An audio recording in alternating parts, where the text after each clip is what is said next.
Hi, we're the Brights coming to you live from our studio in H-Town.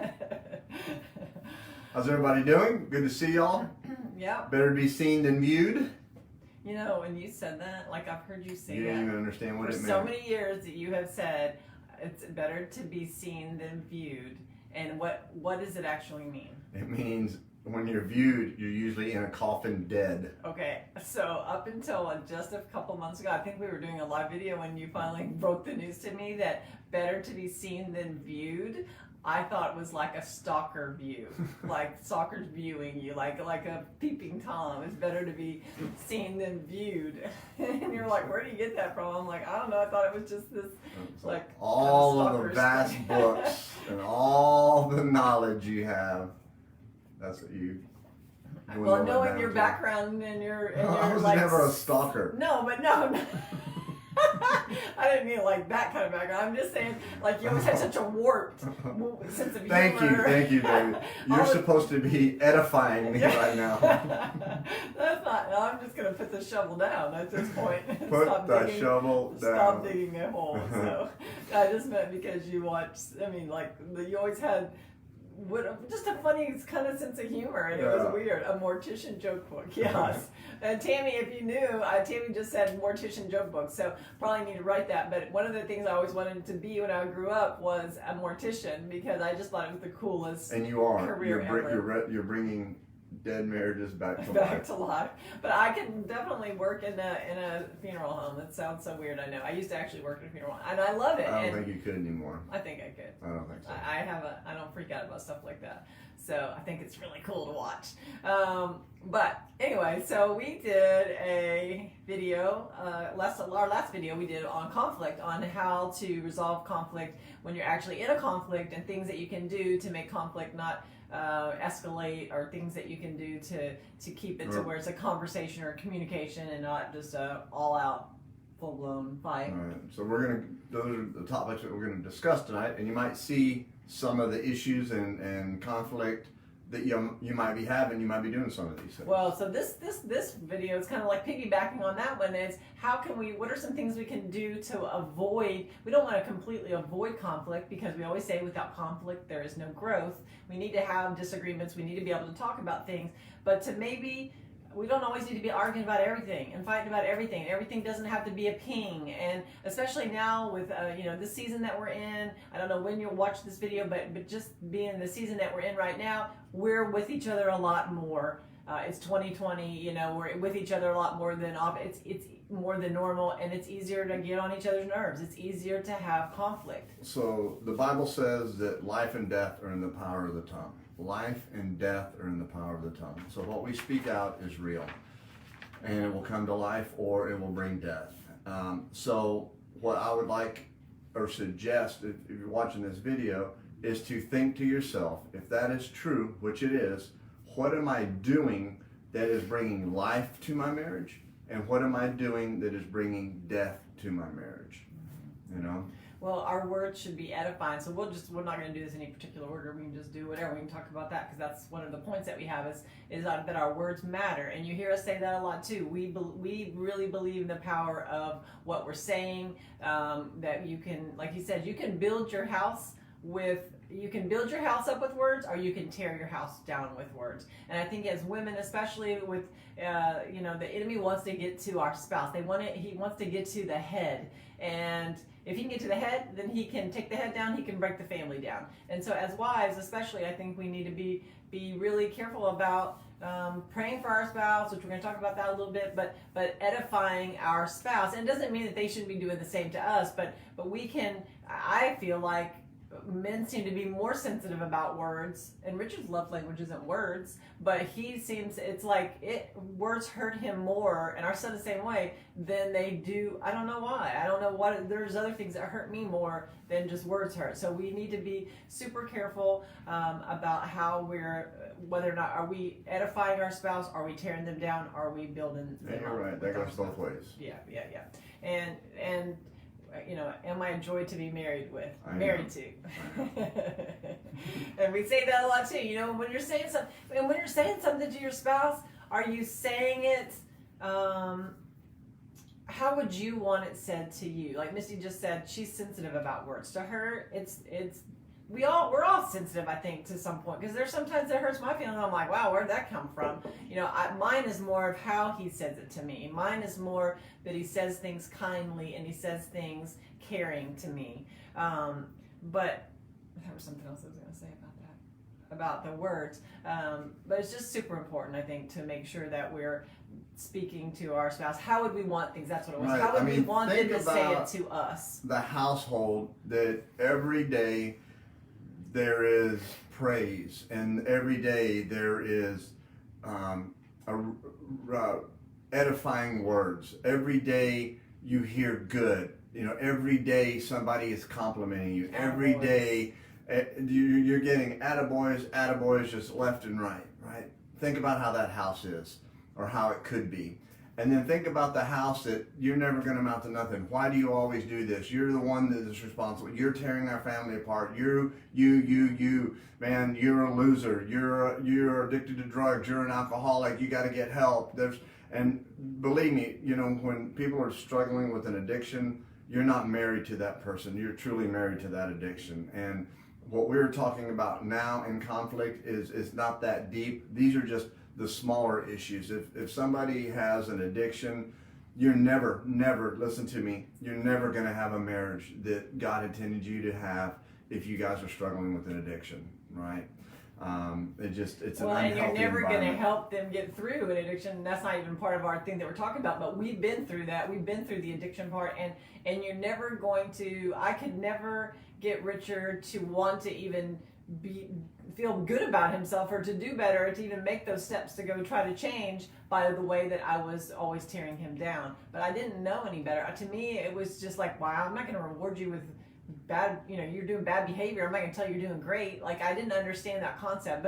But it's just like your kids. When they're down, you don't just keep telling them they're bad or they're a loser. You build them up and you tell them, like, you can be great. You can be the president. Like, we tend to, as humans, to we rise to the occasion, like to the bar that people set. That's where we tend to do. So we need to be making sure, are we edifying our spouse with our words? Are we tearing down our spouse with our words? It's just super important. So one of the other things is to help with conflict is to maybe not go into deep conflict, is to share. It's called sharing withholds. And that is not letting things always get so bottled up that you're just carrying around all this stuff ready to blow at any time. And then all of a sudden one little thing happens and you go cray and you freak out because you haven't been able to talk about those things. So we need to be able to share those withholds, those things that we're holding in, but we also have to be mature enough in marriage as we go along that we learn when is a good time for us to Timing is key. Yeah. Timing is key. We don't have to say every single thing that comes to our head. Everything that comes to our head, we don't need to tell our spouse. We don't need to point out every single thing. And if it's something that's really building up, then you need to do it in a time where, and there's people that say, marriage experts that say you should have maybe once a week, have a time where you say, we're going to have a time right now where we talk for 10 minutes and we share something that maybe I didn't address when it actually happened, but it's been on my heart and I feel like it's going to build up resentment if I don't talk about it. But you need to be able to do that squished between some things that they did right. Right. It's called sandwiching. Give them a good positive thing and then talk about the issue at hand and then close it with something positive. Right. And we used to have to do that. Now we're in a different place in our marriage that we're able to talk. If something comes against us or something happens that needs to be talked about, we're pretty good about talking about it right then. We've lost that anger because we know that we're on the same team. We've gone through so much. We have developed a way to talk to one another. We know how to navigate conflict now. Well, we used to not know how. I think it's like we've created this, and not always, because there's time you get hangry or time you're frustrated, stuff happens. But for the most part, we've created this safe space and we've created this atmosphere of truth that we can talk to each other. But sharing withholds is not just sharing everything bad that they did. You might have seen them do something great. You saw them really great with the kids do something, or they went and they mowed the grass and it looked great, and you didn't make a comment about it, or you didn't see. So to be able to say that later, like, you know what, the other day I saw you do that, or I heard you talking on the phone. Sometimes I'll hear him talking to different guys on the phone, and he's always encouraging them, and I forget sometimes to say, wow, you are so good with the way that you do that. Like, I love to hear his heart. So we don't, with withholding, I can't even say it. Sharing withholds doesn't always have to be negative. Negative. And sometimes we forget to talk about the positive. But all of this stuff registers in our subconscious, you know. So even if it's like, baby, you don't have to tell me the grass looks good.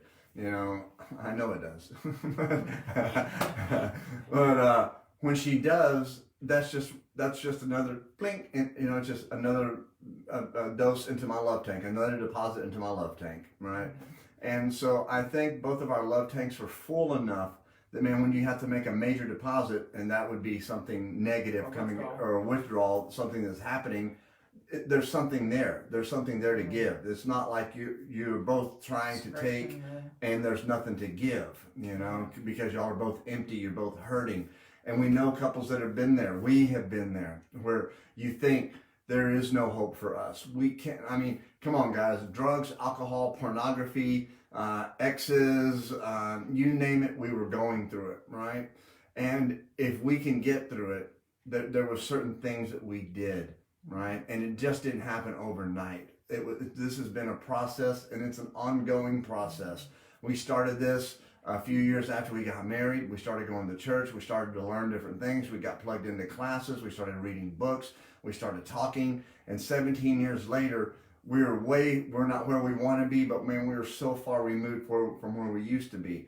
And we've developed a pattern of safety, a pattern of trust. You know, stuff that's been broken has been regained. So, I mean, if no matter where you are, if you're in a great place, you're going to go greater. And if you're in a place that, man, you don't know, there's hope. You know, just stay plugged in. Don't check out. Yeah, and Missy just a great point. You know, the Bible says to not keep a record of wrongs, and so that too, I think, when you don't always just react right when it happens, sometimes you realize that I probably don't even have to bring this back up. Like, it's not a thing that you might just be mad in that time, but if it's something that's really bothering you, we should be able to complain to our spouse about stuff. We should be, so we're not keeping that record of wrong where we're just getting up like, oh, I didn't say anything, but now it's all, but one day you just say all this stuff is what you've been holding, like, where'd that come from?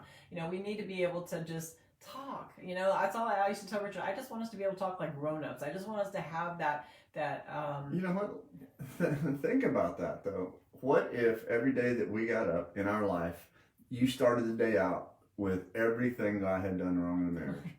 You know, and then I'm like, are you done? Okay, now my list on day, and we do that every day. I mean, and we do that to some people to a certain extent. You know, think about what is that accomplishing? It's not accomplishing anything. It's destroying you, and it's destroying your marriage. It's bringing everything down around you. We've got to stop the negative talk about each other. We can't keep bringing. Now, I understand bringing up the past if it's in the present, right? If I had a drug addiction in the past and I still have my drug addiction, we should still be able to talk about it, you know? And it's not like you're throwing it in my face. Well, back in the day, well, no, because you're still dealing with it, right? So we're working through those issues, right? So you're still able to talk about that stuff. And one real quick little point that, you know, it's important is to be careful about texting your spouse things. You know, sometimes even sometimes texting them something funny or sweet comes across different. But be careful of what you're texting. Don't have arguments on a text, because they don't hear your heart. They can't hear your emotion behind it. They don't hear your emphasis on certain things. And I don't care how many little emojis you put and how many things, people can get it can take things the wrong way. So to share a withhold over a text can go completely wrong. I mean, we had a time where Richard was doing something funny with the text. We were in, where did we go? We went to the bank. Oh yeah, because it was like glass. It was like a glass, you know, it was the bank. And so he's in the car waiting for me, and I'm in the bank, and he's texting me, and he's like, give me all this like, look, whatever. And I was like, okay. And I look at it, and it says, you look delirious. And I was like, she looks at me, and she's like, I'm like, what? he's like, he's like doing all this stuff, like, oh yeah, baby, you got all this. I'm like, I look delirious. And then I finally realized when I got in the car, he was like, you look delicious. So texting can go all wrong. Autocorrect. Yes. So timing is everything with it, but sharing withholds is important. But you gotta talk it out, and you can't be. We need to have an atmosphere of truth and an atmosphere of safety where we're not afraid to bring things up to talk to our spouse. Which is another thing, which is don't sweat the small stuff, and that's hard for people whose personalities are all about the small stuff. Richard doesn't see the same things that I see. Like the little things that bother me, he doesn't even see them. Like that's not how he lives. He's a 7. Like I know we're supposed to talk about the Enneagram because people don't always understand it, but a 7 on the Enneagram, he's let's say it this way, a personality type, he's a sanguine. So he's all about just fun and games, and he doesn't see a smudge on the microwave. He doesn't see stuff on the floor. I mean, he just doesn't. And mine is more about my little small things or housekeeping things. But I think even that over time, we've gotten the things that used to be such a major all the time, he's realized that things that are important to me has become more important to him. And the things that I was sweating about, we've just learned to not sweat the small stuff as much. He's never been a huge sweat. The two shall become one. Yes, yeah. We just need to have grace with each other, y'all. We need to have more grace with one another. I said it earlier when we were talking about what we're saying to our spouse. But really think about this. How would you want something said to you? If you had to bring something up to your spouse, or you had conflict, or you had to, I don't want to say reprimand somebody, but if you had to say something to someone that was constructive criticism, how would you want someone to approach you, and how would you want that said to you? And if you put it through that filter, it's a whole we even ask each other sometimes. Like my dad used to say, no matter how thin a crap sandwich, and he didn't use that word, it still tastes like a crap sandwich. no matter how thin you spread it. That was one of his favorite sayings. So. I forgot what I was even talking about. How you say things. Oh, yeah, how do you want it to be said? Oh, and so we even ask each other that now. We'll say, going forward, if that situation were to happen again, how could I say that to you that you would have received that differently or better? We take it even one step further. I say, hey, the next time if you have to do that, try doing it this way. Bring it to me like this, because I can receive it. Because sometimes she'll say something, she goes, why are you acting like that? Why are you making that face? And it's not because I want to, it's just because it's like a And then he'll say, what face? Yeah. I don't have a face. What face? Baby, you know your spouse, like you know his face. Right. And you're all like, and you're trying, and you know that you made a face. He's acting like there's no face, but I saw his eyes. Right. So. And I know there's a face, right? But now I'm trying to be all like, it's not a face. It's all you, baby. You're the one that's cray. Right. I'm holding it down, girl. Yeah. If you need counseling, I guess you need to go. Oh my gosh. So that's what the small stuff. Another one is not seeing progress fast enough in our spouse. Can I get an amen? Can you say that again? Gosh. Say it again. Not seeing progress fast enough in our spouse. Now, if your spouse isn't working on anything and nothing's changing, then that's probably an issue that you're not talking about. That's not good. But for us, when we were going through these years, there was a time where there wasn't any progress. But when we started going to church and Richard really started to try to do things differently, and we were trying to make our marriage better, but I wanted immediate results. If he told me he wasn't going to do something again, I am very literal, and I took that as the gospel. It was like, you're not doing it again, which means you're never doing it again. And so how do you go do it again? And how do you love me and you go do it again? And so then if you really love me and you don't care about this thing, and then we get on this crazy thing, here he goes again, got it wrong again. Instead of saying, you know what, it's not 100% better, but it's better than it was. Because he would come to me and say, Sherry, I'm trying. I'm trying. I'm like, well, you're not trying hard enough. Oh, yeah. Man, I got the hair on the back of my neck stood up right then when you said it like that. But I think different personalities do. People want things immediate. Richard was more of a gradual person. He was more of a let things go slower, and I wanted to get it done right now. But sometimes... I was a C student. Yes, I wanted you to be an A+. Sometimes you're seeing stuff in your spouse that It's actually something that you're seeing in yourself. And the Bible talks about getting the plank out of your own eye. And I used to think I could never see that for maybe 2 or 3 years. I don't know, like Richard's the only one doing bad things, and he's this and this. But you know what? After a while, when I started getting in a relationship with the Lord and started reading my Bible and praying, God started showing me things and convicting me over some things. And some of the things that I was pointing out in him were the same thing that I really needed to work out in myself. So I think we have to have grace with stuff like that, and not seeing progress. Because you would tell me, Yeah, absolutely. that you were working hard.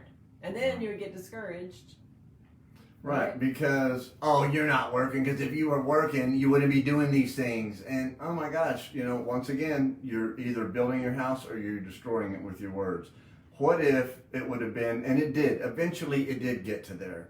But, there's still so much hurt and pain that comes from mistrust and drugs and alcohol and pornography. There's a lot that happens. There's a lot of emotion and feeling, right? And it did, but just think about this. If you were the one going through it and you heard, baby, I am so proud of you. I know this has to be hard. I know that what you're doing, you're changing your life. You're doing something that you've never done before. I can only imagine how the enemy's probably attacking you and thinking that you're never going to be able to get it right, and you're never going. But man, I know that you are. I know that one day you're going to succeed at what you're doing, and you're a champion at the. Man, that just man, you're never going to get this. I don't even know why you're wasting your time. Oh, you're going to another class? The other one didn't help you. Why are you going to this one? And you know what? Call yourself a Christian. Oh my gosh. We're not just making this stuff up. These are the things that we heard. This is how we live, yep. Right? And I think one of the biggest things that I learned, and after when Richard started going to these classes and really digging deep about trying to find out, I just thought if you don't want to do something, you stop doing it. But for some of that stuff was deeper for him. And when we started realizing that it wasn't just about doing it or not doing it, it was about digging and getting to the root of things so it wouldn't keep happening again. And he had to work through that. Like, we both had to work through it. We're talking this particular thing. But like for him to be able to, the pornography and the drinking, like it wasn't just about, well, I just decided to start partying. It was stuff that he'd been doing way before he ever met me. So those things had to be dealt with. Some of the stuff was childhood. And that's what we find out too. A lot of our stuff, the reason I was the way I was to him was from my childhood. The reason why he acted the way were things that we never resolved from when we were younger. I didn't know how to talk to someone with that edifying thing that he was talking about. Nobody ever talked to me like that. So but once we started getting those skills and those tips and we learned how to do it, it changed a lot of things, and we like to say, well, we always say, when Richard and I were first together, the first several years, we were a hot mess. Like we were like a car wreck, basically. And it was easier to see his injuries because his injuries were on the outside. Like you could see while he was drinking or he was doing all these things. So you could see the gashes and the blood dripping from his head, not literally, but you could see these injuries from this car wreck. And for me, mine were internal. I had internal bleeding. So I was a car wreck too, but it didn't look like, as I could make it look better I could fake it better on the outside. And to let some people off the hook, broken emotional people, we say this all the time, broken emotional people, we learned it from Pastor Jimmy Evans, that broken emotional people will find and marry broken emotional people. That's just how it works. A broken emotional person, a healthy person, recognizes the brokenness and will not, marry. It never, he says it never works where the person who's healthy marries the broken person. It just doesn't happen, right? Healthy emotional people will find and marry healthy emotional people. And the broken people will find and marry broken people. So if you're thinking that your husband's broken or your wife is broken, then we need to look inside, because our spouse cannot change us. They do not have the strength, they do not have the knowledge, they're not gifted. Only God can do that. Only God can change somebody. It's not their job. Right? It's not their job. My job is to look at me and look at my brokenness and find out what went wrong. Where did I hurt? Where was the pain in my relationships growing up that I needed something to mask that pain? What's that trigger? What's that trigger? When somebody talks to me a certain way, why do I want to pick up a bottle? When somebody does something, why do I want to? Why? And as we started to go deep, when I started to think, man, Lord, Take these spirits off of me. Take these things that are breaking me, that are crushing me, that are stealing my life. I'm tired. I'm sick and tired of being sick and tired. I don't want to live like this anymore. I need help. Right? And we had the right friends. We had people who were for us. We didn't have people that were like, well, you shouldn't be around, man. I know what you need. Girl, I leave. The way to get away from, I don't want to say it because that's not. It's not. You say girls, but I was gonna say bros before girls. No, I wouldn't say that. But just, and I can remember hearing that part about broken finds broken, emotionally healthy finds emotionally, and I was thinking, I'm not broken. Like, I don't know what they're talking about. I got it together. I thought I could write books about stuff. I mean, I really, literally thought I didn't have those issues. And man, as God just started revealing stuff, and it was very hard, very, very prideful for me to think, because I really thought that I had it together. And then I realized, why would I have 3 husbands? Like, how did I have it together? And I kept thinking I was just picking the wrong guys. Why was I picking those kind of people? Because broken finds broken. And so for us to both heal together is for us to get emotionally healthy and spiritually healthy. And that's how our marriage started to get back on track. And one of the other real great things that we do that I think helps us have minimal amount of conflict is praying together, which we didn't do the first several years where we were together, but praying together and praying for your spouse. We do videos about praying together, but praying for your spouse even when you're not with your spouse. The prayers that you have for your spouse are powerful. The enemy is threatened when I pray for Richard. And that is that's just, wife prayers or wife prayers. And sometimes I pray out loud over him, like he hears me pray for, but sometimes I'm praying when he's not here, like, when it's just me and God, and I'm just praying like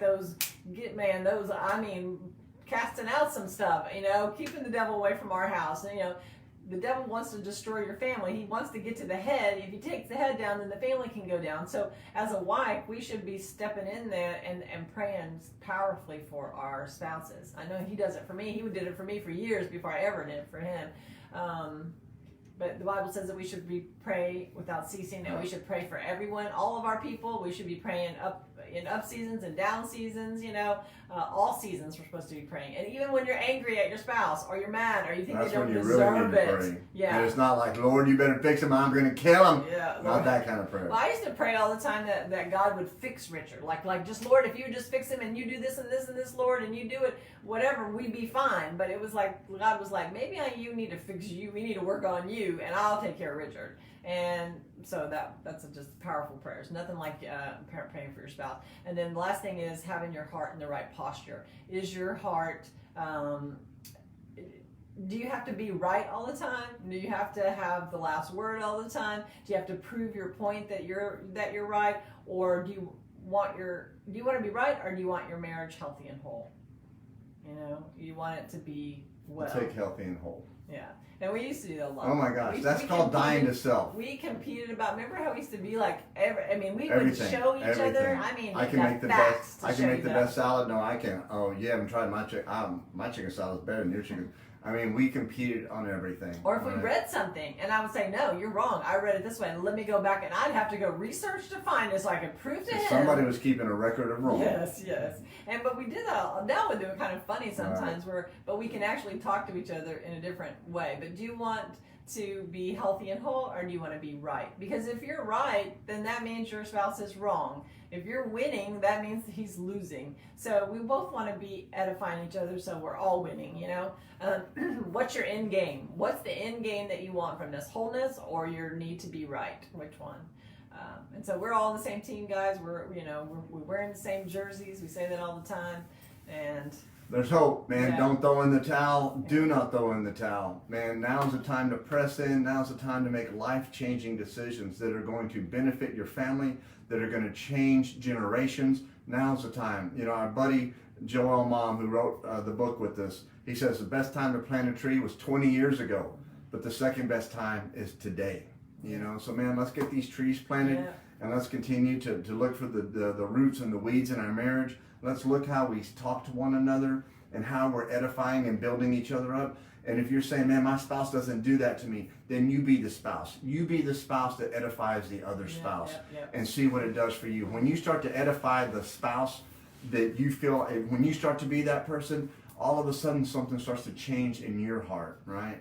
Yep, and we just wrote a book called Really, Marriage Can Get Better. And one of the chapters, and I'm telling you this because one of the chapters in here talks about tipping to giving and about tipping. Are you tipping your spouse? We're going to do a whole video about this. Guys, and we want to thank you for the support on the book. Yes, I mean, yes. it's freaking us out. Yeah. I mean, I'd say we can't believe it, but we can believe it. You know, you guys are amazing. Thank you. Supportive. So make sure you can go on Amazon, get a copy of Really, Marriage Can Get Better. It's a little humorous, but we say it's a seriously fun book.